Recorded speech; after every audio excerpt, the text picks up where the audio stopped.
Good morning, students. Today I will teach you protein synthesis translation. आज हम पढ़ेंगे protein संश्लेषण अनुवादन। जब mRNA में न्यूक्लियोटाइड श्रृंखला जो होती है mRNA के अंदर, उसका अमीनो अम्ल की पॉलीपेप्टाइड श्रृंखला के रूप में रूपांतरण को जो घटना होती है, उस घटना को अनुवादन या ट्रांसलेशन बोला जाता है। ट्रांसलेशन का मतलब होता है कि जो डीएनए है, डीएनए में एक सूचना निहित होती है कि इन 20 प्रकार के अमीनो अम्लों से मिलकर प्रोटीन का एक अणु बनना है। तो वो जो सूचना होती है डीएनए के द्वारा उसका ट्रांसक्रिप्शन किया जाता है और एमआरएनए उसको ट्रांसलेट करता है और फिर उस ट्रांसलेशन को टीआरएनए तक पहुंचाया जाता है और टीआरएनए फिर अमीनो अम्लों को साइटोप्लाज्म से राइबोसोम तक पहुंचाता है। ये जो घटना होती है इसको प्रोटीन संश्लेषण बोला जाता है और ये जो सूचना होती है ये त्रिकूट के रूप में निहित होती है डीएनए में। ट्रिपलेट कोड उसको बोला जाता है। 3 प्रकार के जो नाइट्रोजन बेस होते हैं उनके कोड के रूप में ये निहित होती है। अब आगे बढ़ते हैं। प्रोटीन संश्लेषण हेतु यंत्रावली, मशीनरी फॉर प्रोटीन सिंथेसिस। किन किन चीज़ों की आवश्यकता हमें प्रोटीन संश्लेषण के लिए पड़ती है? सबसे पहला है इसमें अमीनो अम्ल। प्रोटीन सिंथेसिस के लिए 20 प्रकार के एक प्रोटीन अणु बनने के लिए 20 विभिन्न प्रकार के अमीनो अम्लों की आवश्यकता होती है। और कोशिका द्रव्यों में, कोशिका द्रव्य जो होता है साइटोप्लाज्म कोशिका का, उसमें जो अमीनो अम्ल होते हैं वो अमीनो अम्ल कुंड के रूप में पाए जाते हैं, जिसको अमीनो एसिड पूल बोला जाता है। उसमें बहुत सारे अमीनो अम्ल होते हैं और उनमें से 20 अमीनो अम्ल छांटने होते हैं। कभी कोई 20 अमीनो अम्ल, कभी कोई 20 अमीनो अम्लों को छांटना पड़ता है और तब उससे प्रोटीन का अणु बनता है। दूसरी जो मशीनरी होती है वो होता है डीएनए विशिष्ट नियंत्रण, इसको बोलते हैं। जो डीएनए होता है वो ट्रिपल कोड के रूप का निर्धारण करता है, कोडोन बनाता है और सूचना को निर्धारित करता है कि इन 20 प्रकार के अमीनो अम्लों से मिलकर प्रोटीन का निर्माण होना है। तीसरा है इसमें एमआरएनए या संदेशवाहक आरएनए, जिसको बोला जाता है। जो संदेशवाहक आरएनए होता है वो आवश्यक निर्देशों को डीएनए से प्राप्त करता है, उस ट्रिपलेट कोड के निर्देश को प्राप्त करता है और इसको जो है उसके बाद टीआरएनए को इसको ट्रांसफ़र करता है। जो एमआरएनए होता है इसको दूत आरएनए भी बोला जाता है।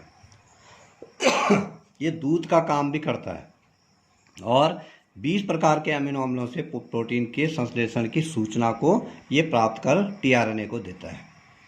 अगला जो है वो है टीआरएनए या स्थानांतरण आरएनए, इसको बोला जाता है। टीआरएनए जो है वह एमआरएनए से सूचना प्राप्त करता है और फिर एक एक करके अलग अलग टीआरएनए, बहुत सारे टीआरएनए होते हैं। एक टीआरएनए एक बार में एक अमीनो अम्ल को उठाता है कोशिका द्रव्य से और राइबोसोम तक पहुंचा देता है। इस प्रकार से एक एक करके वो 20 प्रकार के अमीनो अम्लों को राइबोसोम तक पहुंचा देते हैं। अगला है आरआरएनए, राइबोसोमल आरएनए। ये जो राइबोसोमल आरएनए होता है इसको प्रोटीन संश्लेषण का मिस्त्री बोला जाता है, एक प्रकार का मिस्त्री है ये। एमआरएनए ने संदेश का काम किया, टीआरएनए ने लेबर का काम किया, उसको पहुंचाने का काम किया। अब प्रोटीन का संश्लेषण होना है तो आरआरएनए क्या करता है, राइबोसोम में एक एक करके प्रोटीन अमीनो अम्लों को जोड़ता है और फिर पॉलीपेप्टाइड श्रृंखला बनाता है, जिससे कि प्रोटीन का निर्माण होता है। अब देखते हैं हम प्रोटीन संश्लेषण की जो प्रक्रिया होती है, प्रोसेस ऑफ प्रोटीन सिंथेसिस, वो किस प्रकार से होती है। सबसे पहला प्रोसेस है इसमें अमीनो अम्ल का सक्रियकरण। जब प्रोटीन संश्लेषण का समय आता है तो सबसे पहले जो साइटोप्लाज्म है, कोशिका द्रव्य है, उसमें जो अमीनो अम्ल होते हैं वो निष्क्रिय अवस्था में होते हैं और जब वो जो स्थानांतरण आरएनए होता है उससे जब संलग्न होने से पहले जो है वो सक्रिय हो जाते हैं, एक्टिवेट हो जाते हैं। और इसके लिए जो है एक एंजाइम होता है, अमीनो एसिड सिंथेटेज उसको बोला जाता है। उसकी उपस्थिति में एटीपी की ऊर्जा ये ग्रहण करते हैं और ये अमीनो एसिड फिर सक्रिय एक्टिवेट हो जाते हैं। अगला प्रोसेस है इसमें एमआरएनए का डीएनए से संदेश प्राप्त कर टीआरएनए को स्थानांतरित करना। जो वो triplet transfer of message by mRNA to tRNA, जो ट्रिपलेट कूट की जो संदेश होता है कि इन 20 प्रकार के अमीनो अम्लों से मिलकर प्रोटीन का एक अणु बनना है जो कि डीएनए में निहित होती है, उस सूचना को एमआरएनए डीएनए से प्राप्त करता है और फिर उस सूचना को टीआरएनए को दे देता है कि इन निर्दिष्ट 20 प्रकार के अमीनो अम्लों से प्रोटीन का एक अणु बनना है।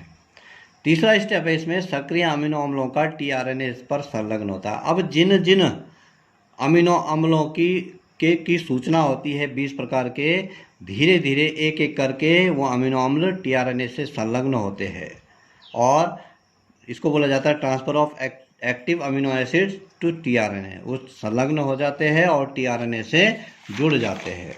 अगला स्टेप है इसमें, टीआरएनए द्वारा अमीनो अम्लों का राइबोसोम में स्थानांतरण, transfer of amino acids to ribosome from cytoplasm.